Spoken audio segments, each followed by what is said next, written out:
In today's episode, we are changing things up. Instead of talking to chiefs, we are joined by some of our legislative team to talk about CPOC priorities and advocacy efforts in 2023. Thanks for listening.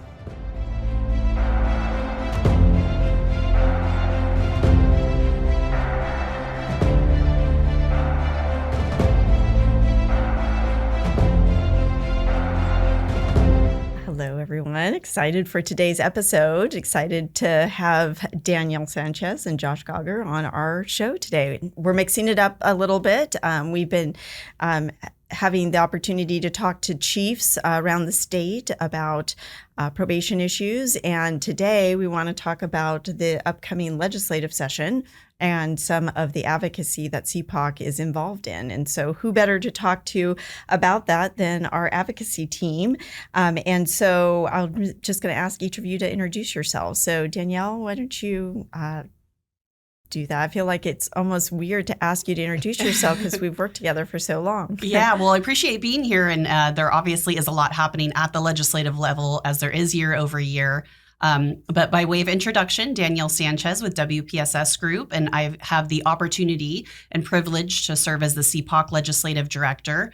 And as part of that, to have had a great opportunity to work with CPOC and with Karen and the chiefs for going on 15 years now. So a lot has changed in this issue area, and it's exciting to be a part of it and look forward to the conversation today about what we expect in the year ahead.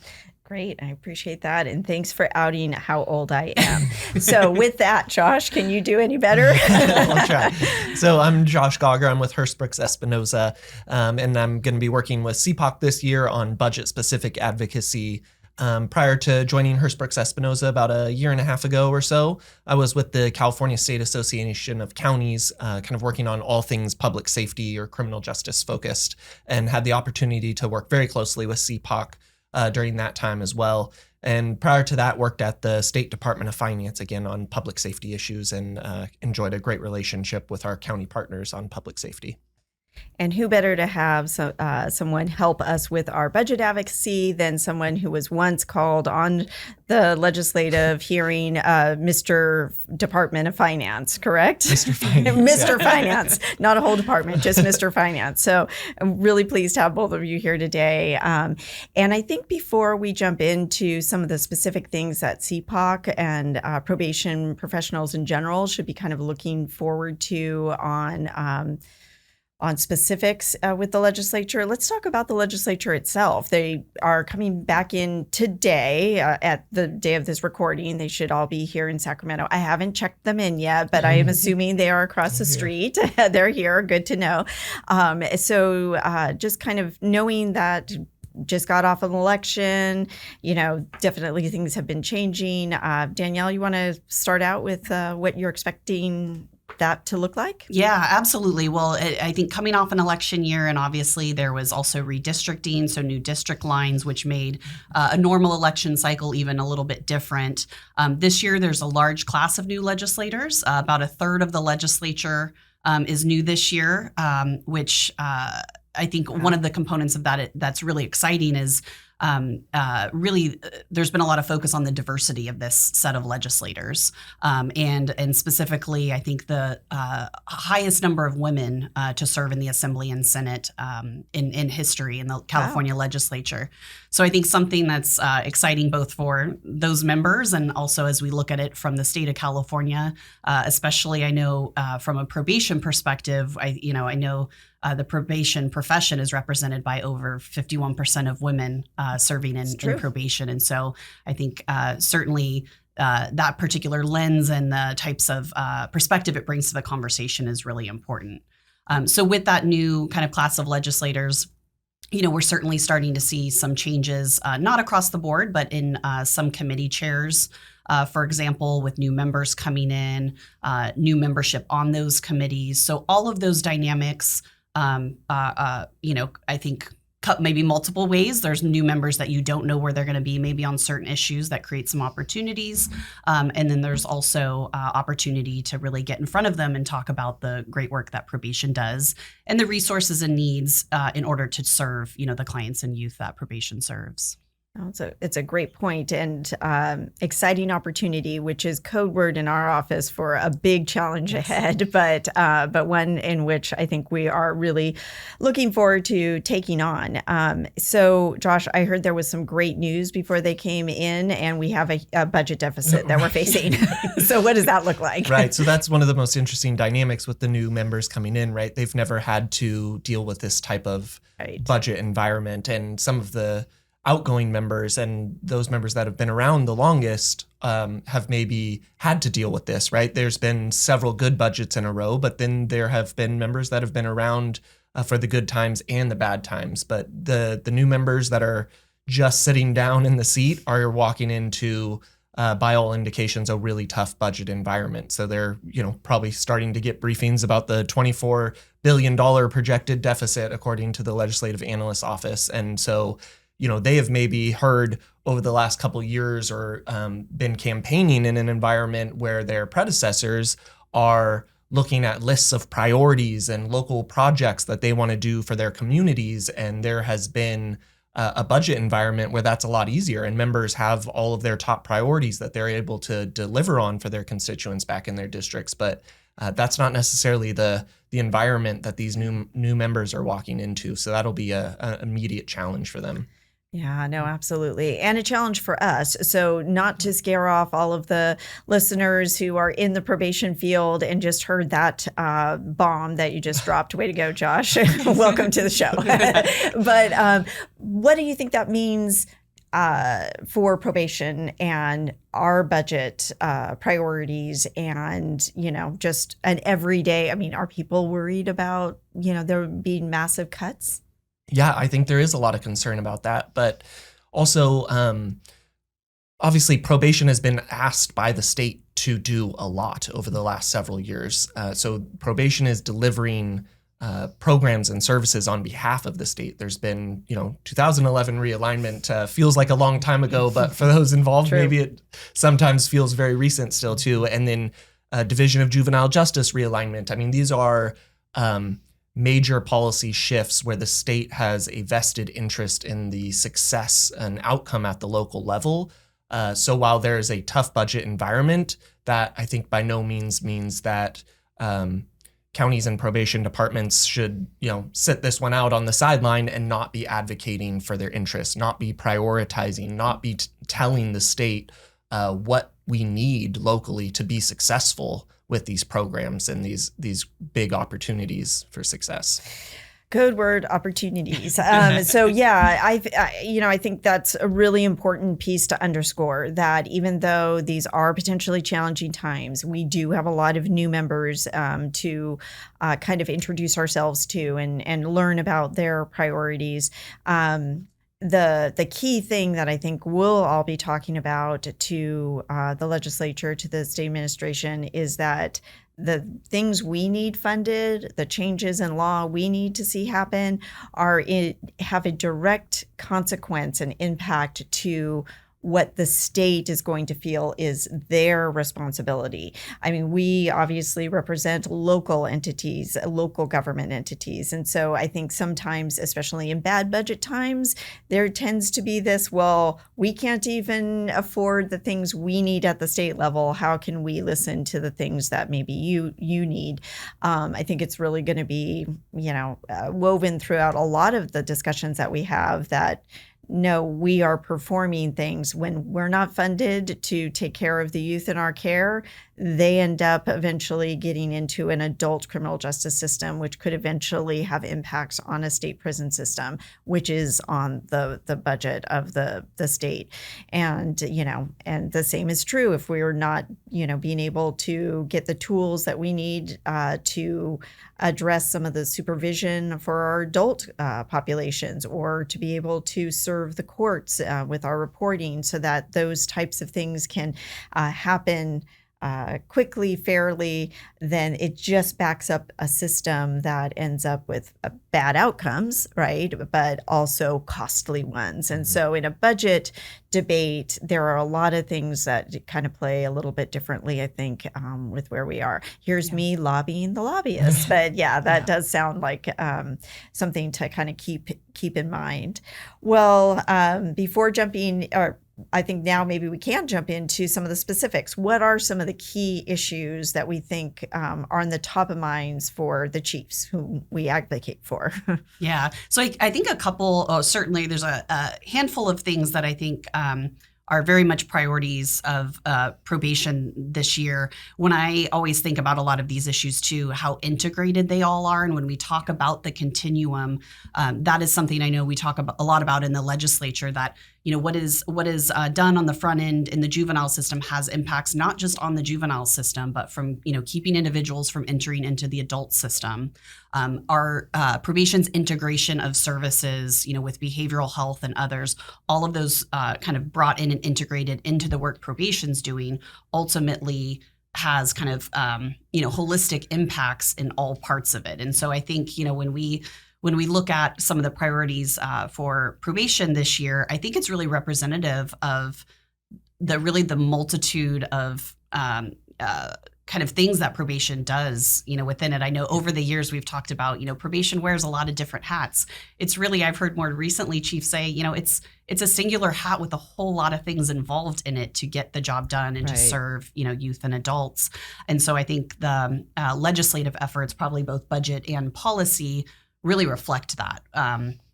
So, I think a couple things, just maybe I'll start with kind of the broader areas, and then we can maybe take a deeper dive.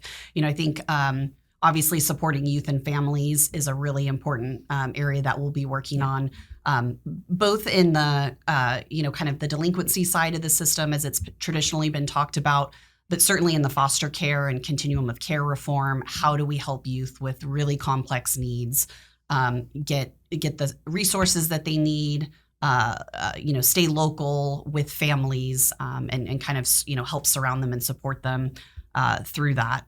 I think officer and community safety, of course, is always a big one. And there's, I think, a lot that falls within that. How do we make sure that in order for probation to do the work in protecting our communities, that we're giving them the tools to do that, in return.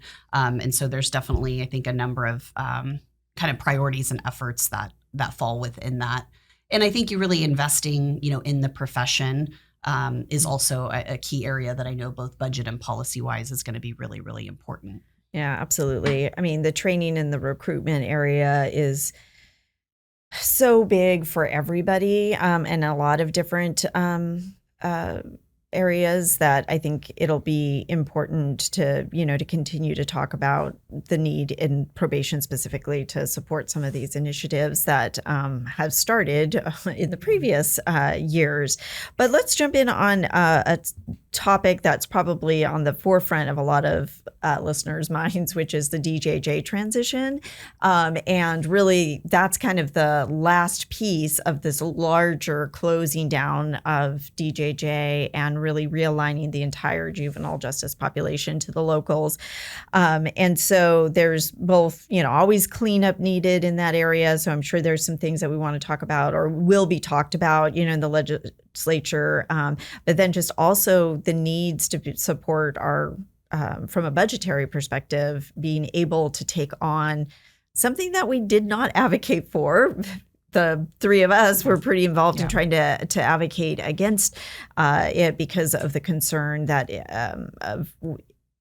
that it may result in some bad outcomes at the local level. But now that we are here, we are getting a better sense of what we're going to need to do. So, Josh, why don't you jump in a little bit and talk about that? Yeah, I mean, Danielle talked about the continuum, right? Mm-hmm. And the connection between the juvenile system and the adult system. The continuum also now, like we were talking about, includes the local and the state system. And these types of major policy shifts are kind of forever linking the local and the state system. So, it goes back to what we were saying at the beginning. Now we're in the stage of implementation where we need to make sure that we are advocating at the state level for what we need to be successful on these major program shifts that impact the state and the counties.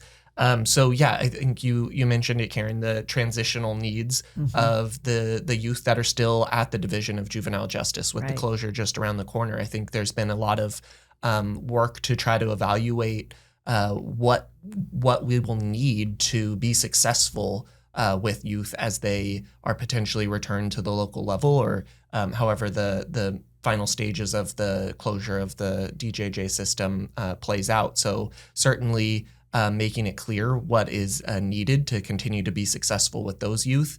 And it's a complex issue because we're not just focused on one side on the success of those youth. I think chiefs are really actively thinking about how those youth can also impact the existing population, right? We can't just focus on the newest population or the population that we're talking about the most at the moment. We need to continue to think about how that impacts our existing system. So I think that also goes into training as well. So I think chiefs have been talking a lot about the need for additional training, and it's sometimes training on core responsibilities, core factors, core job components, but it's also training on some of these new programs and how they can impact the system. So it's how to deal with more high acuity youth being in the system, how to address the raise in the age of jurisdiction and the kind of connection and interplay between the older youth, emerging adult population being in the system with the younger youth and having more acute mental health needs. So all of these, challenges are also opportunities to reinvest in training of probation officers and refocus on what it is we're trying to accomplish. And so a lot of that will play out through the need for additional training, I think. Yeah, and it seems to me like I often feel for especially our juvenile health staff, who are so much is being asked of, and so many different types of populations, as you were just pointing out, kind of coming to be housed and in our care. And so what is it that those folks need to be successful? Not only the youth, but our staff to be sure that they have they have the support necessary. It can be a very exciting time for our folks in that, if supported, and in fact, we were just talking on another conversation, when probation staff, is supported with the tools needed, they really have a great opportunity to change and make a really lasting change. And I think that's going to be true here. So hopefully the legislature is listening in and saying that makes a lot of sense. So tell us more. So I'm sure both of you will be talking more about some of those things. And I know there's going to be a lot of cleanup legislation specific and separate and apart from just, funding priorities. And we're still trying to kind of figure some of those things out. This podcast is about the connection that, so we often work with other groups and in a coalition type setting. And so Danielle, maybe you can give us a little forecast of some of those issues that maybe are going to be talked about around this area. Yeah, absolutely. And I think, one of the things as we all have lived working in the policy and budget areas, so much of this is iterative. And when we talk about implementation, there's the immediate short term, but we also know that over time, the policy enactment is not done in a silo, that each year more bills are, go through the legislature, are enacted. And so sometimes it's those in tandem even with the policy, such as DJJ realignment too, that we're having to look at holistically to say, what are the needs, in the out years as well. One of the things that we have seen following the enactment of DJJ realignment, for example, pertains to the sex offender registration requirements for youth. Prior to DJJ realignment, youth in DJJ had to register based on their offense under the sex offender registration requirements. Because of some changes in statute and the development of the Secure Youth Treatment Facility, SYTF, those provisions had inadvertently kind of not transitioned to the youth and the SYTFs. And so we know that that is an area that probation has identified, along with, I think, many other groups as well, particularly working in the public safety area, as an area that really, I think, needs to be looked at and is likely to be looked at this year about what kind of redress to make sure that that is potentially restored. Right. And a lot of that is, and a lot of what we find ourselves in conversations with the legislature and others during the session is, as issues are identified by other people, not even just us, but impact our work, or we know of things that could potentially help make a policy work better. We're gonna need to get involved with, and that I could see that being one of those discussions for sure.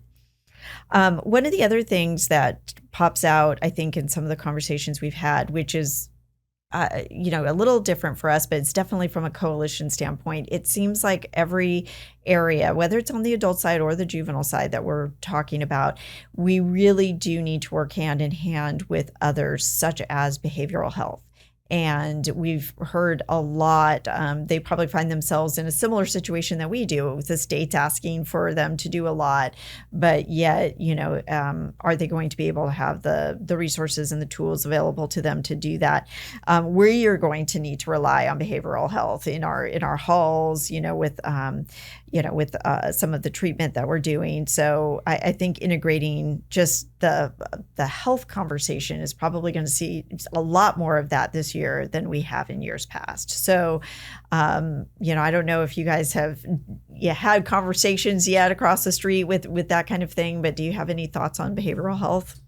Yeah, so I would say behavioral health is an interesting one, as it kind of relates to, again, the theme of what we're talking about on major state initiatives. So one of the areas we've seen behavioral health talked a lot about is in the implementation of CalAIM. So anybody that's paid, even less than half attention to Health and Human Services policy. Are you talking to me? I don't really understand, Josh. Probably all of us over the last, couple years has heard something about CalAIM and the impacts that it could have on the delivery of behavioral health and the Medi-Cal system. So, I think somewhat, not ironically, the name of the podcast, right? The Probation Connection, I think, is one of those areas where it's very important in the implementation of CalAIM, a major state initiative, right, or program that will need to be successful at the local level. And CalAIM is one of those that, in conversations with chiefs and probation departments more broadly, that you hear talked about, where the probation department is kind of that connection point between the delivery of the court-ordered treatment plan for a youth, right? And also some of these behavioral health services or new programs that are being developed. So when you talk about enhanced care management or enhanced case management in the field, the probation role in being that connection point between the court-ordered treatment plan and the new programs and services as they're developed is something that I think through the budget process would be really helpful to address, to make sure that probation is prepared and well staffed, really, to be able to serve as that key connection point. And it seems like what we'll see time and time again, and you hear about it a lot in Sacramento, I'm sure it's true out in county land, is the building up of silos. So you'll often hear, well, we're doing all of this great stuff over here. If you're listening to the podcast, you can't see me using my right hand going up and down over here. On the other side is the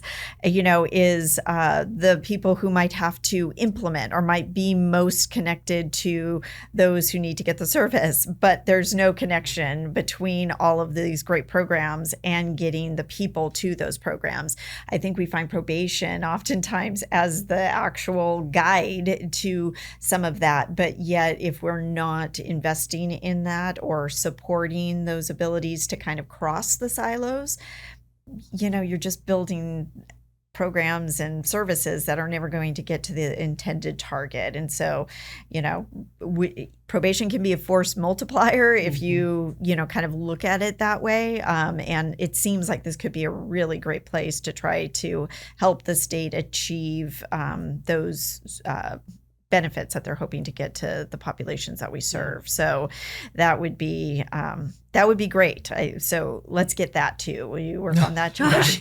And one thing, just building on that, I think, whether we're talking about behavioral health, workforce development, higher post-secondary education, I think it's really important, and I know we've spent a lot of time, the three of us, talking about this, is the importance of making sure that justice-involved population, youth or adults, are not only not excluded, but prioritized in the conversation, so that there are pathways for probation to be that connector to do it. And it's important, I think, in a lot of the legislative conversations, that it's clear that justice-involved populations are a population that we want to make sure are getting resourced, and probation is able to bring to bear all of these things that we're talking about. That's a great point. I think someone used the term, the state should be really focused on building an expressway for our populations, again, adult or juvenile, to get to them. But again, if we're not kind of helping probation, probation might have to be driving the car to take them down this expressway to get to where they need to be. So it's certainly something that I think will flow through a lot of the legislative discussions and priorities that we'll be having this year. But of course, if there's one thing I know about the legislative process, you guys can correct me if I'm wrong, it's not predictable. And so we'll have to be ready to adapt to that. But before kind of looking into one's crystal ball, I wanted to talk a little bit about at least one area where I know we're going to be collaborating, and it's really a priority is set forth by another group that we work with a lot, and that is trying to address complex needs of youth before, or hopefully to avoid them getting into our system. And so do you want to talk about that, Danielle? Yeah, absolutely. So, I think when we think about the juvenile side, I think often externally, people think about, again, youth who are served by probation in the community or in the juvenile hall, but really this kind of foster care component is such a significant part of the work that probation does, but isn't always maybe necessarily talked about in the kind of the same way at the legislative level. And so we have worked for obviously many, many years, and continue to do so this year with our child welfare colleagues, recognizing that there are important resources to have in place to prevent youth who may be in the dependency system from entering into the juvenile justice system. So I think, part of the work and focus is really on how do we continue to serve youth prior to coming into the system. But there's also the youth that once in probation's care, how do we support them in foster care services and make sure that they have those supports to transition then into kind of independent living as they grow older. And so working with our child welfare colleagues, really to focus on a number of things, from, building capacity for resource families, and to help youth kind of find those families that can support them. Developing, in-state capacity for children in crisis that are maybe in need of short-term care to address some of the very acute needs that we had talked about. And so that's an area that I think, year over year we continue to focus on, and this year will certainly be a focus as we really need to make sure that the implementation around that of policies that have already been enacted are well resourced to carry them out in the way that we all want to see, but also making sure that the programmatic components around that are actually being implemented in a way that the resources are getting to what we needed to get to. So I think, part of the conversation will be is, do we need to look at some changes and updates that make sure that, again, we're actually bringing these to fruition in the way that everyone intended and wants to see. And that's the child welfare director's kind of top priority. And we've just worked really well with them over the years. And it sounds like, not only to address those needs, but then obviously to make sure that some of the things that we're doing well in that area can also be applied to the delinquency side, and making sure that once, they are in our care, that we have just as much access to those types of services. Switching gears for a minute, because it's something that I think people often forget about, and that's our important role with the courts and serving the courts. And so I know we are in the process of implementing pretrial reforms and making sure that we are serving the court, who's been provided budget allocations to do some of this work, and we're getting those programs up and running now statewide. Many of our counties have been doing something similar to this for a long time. But do you expect that to be a part of something that we need to be keeping an eye on, especially from a budgetary perspective? Yeah, absolutely. So I think, I don't need to remind you or the audience that pretrial has been a bit of a roller coaster ride over the last several years, right? With SB 10, Proposition 25, and $0 bail during the pandemic. But yes, it is one of those areas, like you said, where those programs are now kind of coming together, more starting to take shape, I think, in the existing environment, and courts are entering into those contracts with probation departments, and it's becoming, I think, more and more clear what level of service the court is looking for from probation departments, which, in turn is making it more and more clear what the resource level needs are among probation departments in order to deliver those services. Right. So that's certainly an area that is going to require further conversations, because I think that it really hasn't been resolved in an ongoing way. I think, obviously, I'm sure the courts and certainly probation departments are grateful for the resources to begin implementing pretrial services. But certainly we know as those programs are taking shape that the resource level is just not matching. I guess you could call it the request of the court, or the programs and services that would be expected and really be needed for California to be successful at standing up an alternative to monetary bail. And really, the successful means making sure that people who, if they are not going to be detained, that whatever then is required is funded, so that we can do that, both to make sure that we don't have people detained that maybe shouldn't be, but also that it's being done safely. And without that funding, I think that's what that ends up being missed. The other thing that I would point out is, we can have a conversation about making sure that pretrial is funded in a way to address what's being intended without really having the conversation about cash bail. I think that's a very, I don't want folks to turn off and say, well, I'm not for this or that.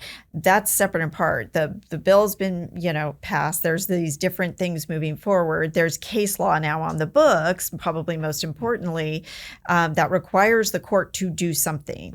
These funds allow the court to do what they're supposed to be doing and to try to do it in the most safe way possible. The other policy questions can be debated and probably will be debated, right? We've already heard of definitely some legislators that still want to have those conversations, whether it's zero bail policies or other things. This is different than that. Am I correct in that? I see both of you nodding your heads, but for those folks who are listening, I just want to make sure that I got that right. Right. So there's going to be circumstances or cases where the judge will need to look into that, right? It's not necessarily, like you said, it's not necessarily building up this alternative system to try to rival or take over cash bail. But like you said, there's case law. There is the Humphreys decision. There is now a requirement to look at these least restrictive alternatives.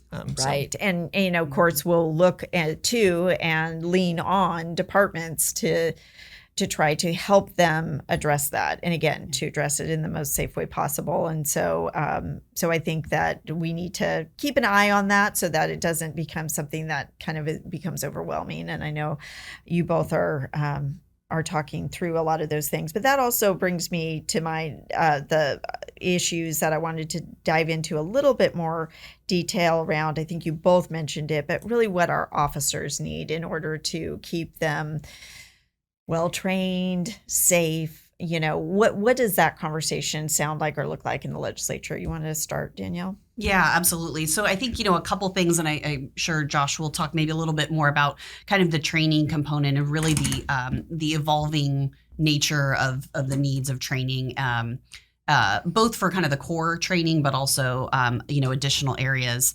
I think one really good example that we've seen kind of within the last couple of years, and something that I know we have talked about, for example, is making sure that the statutory requirements around the tools that probation has to do the job, again, because especially on the adult side, probation is working with those on felony probation, but also post-release community supervision, mandatory supervision, pretrial, and others. The non-roster firearm issue, for example, and for those who are listening that I'm sure are familiar with this, was kind of an inadvertent change in statute a couple years ago that made some changes to the non-roster statute that, again, had inadvertent changes to probation's use of non-roster firearms.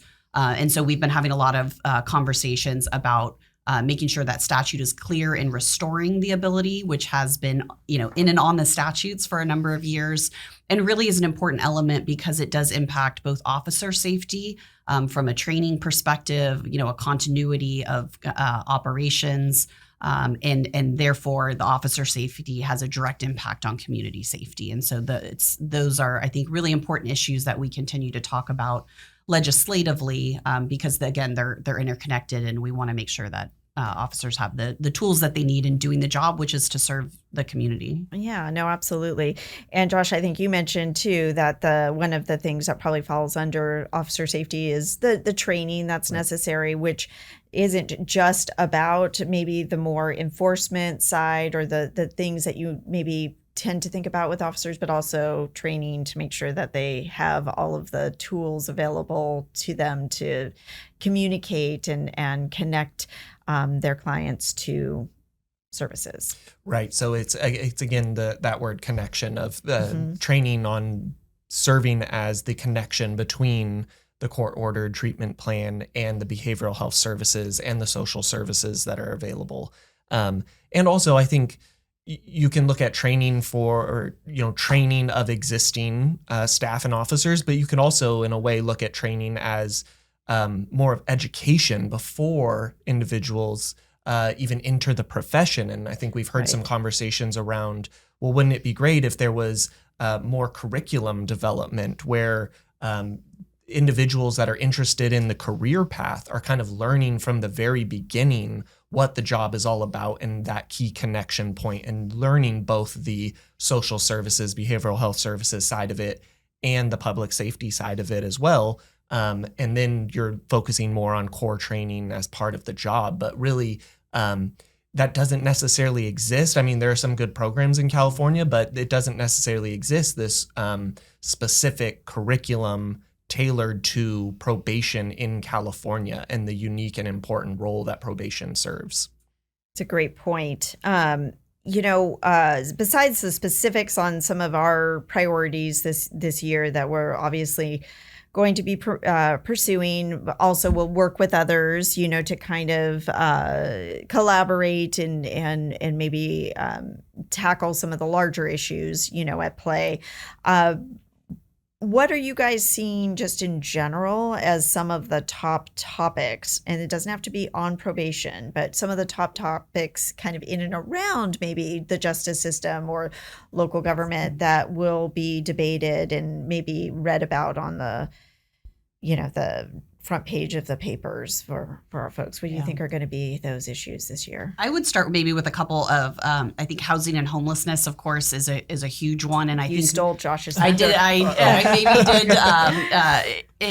And it has a direct impact. Oftentimes we have seen different types of, supportive housing type services or models that maybe don't allow somebody with a criminal justice background to be housed there. And so those are the types of things that I think are going to be really important, is how do we make sure that, again, the justice involved population has access to some of those programs, and that probation can really be able to reach out and integrate those things. Probation is such a connector, but we have to make sure those pathways are there, for us to be able to connect. And so I think that's going to be a huge issue this year, just from and I think that intersects with the behavioral health discussion that we had as well too. So many of those things are interconnected, that housing is such a core component to the stabilization of other things. And so, you need behavioral health resources, housing to be able to be stabilized. And especially, I think, in the justice involved system,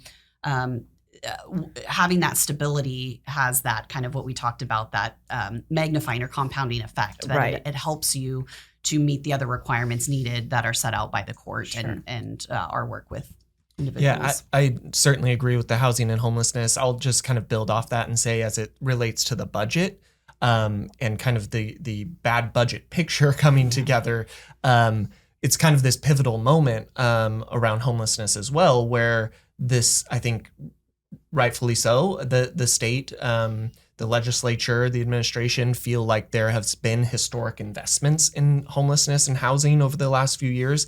But it's certainly going to take time to deliver results based on those investments. And a lot of investments have been in infrastructure.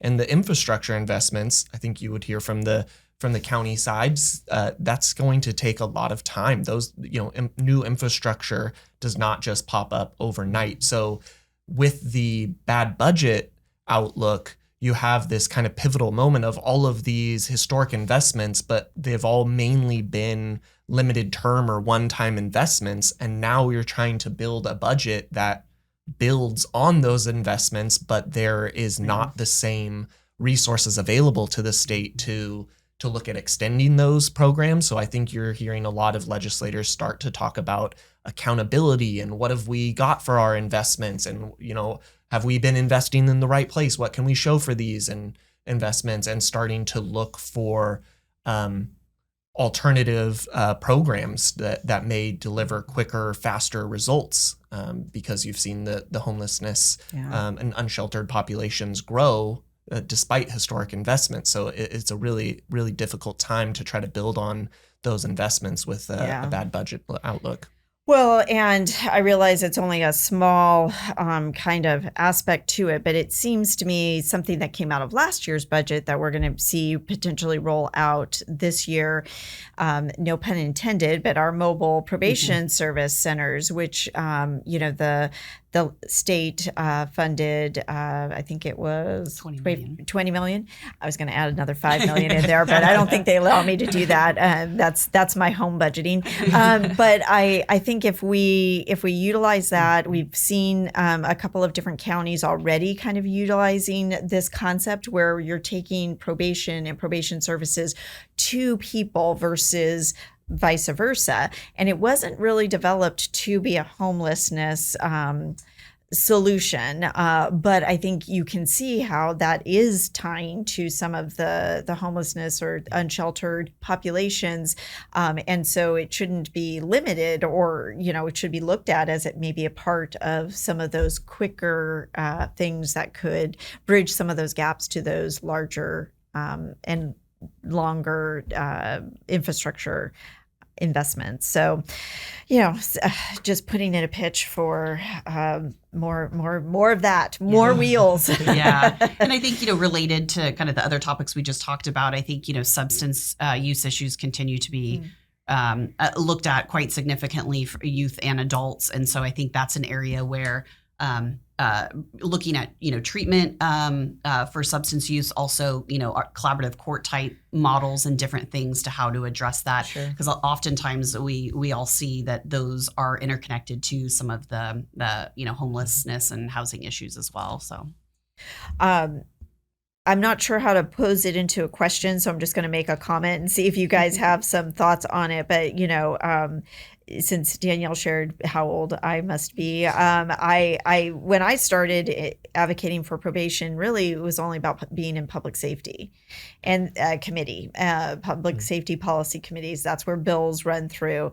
And then it kind of quickly became clear that it's also important to be in the budget subcommittee that handles public safety. But now it seems like you also need to be in health committee and in the health budget subs and, obviously judiciary. We've had a couple of bills where it was really, really important to be lobbying the judiciary committee.